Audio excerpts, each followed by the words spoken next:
Sampurasun. Pamiarsa, patopang deui sareng simkuring Irmayani dina acara Warta Sunda.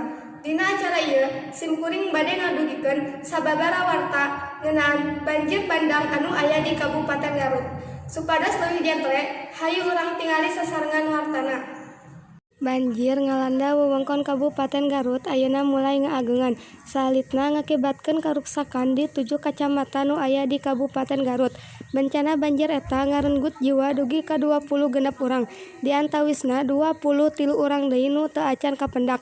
Dugi ka ayeuna oge atos seureng-rengan wargi nu kapaksa nyicingan tempat pangungsian di palataran anu kalangkung aman.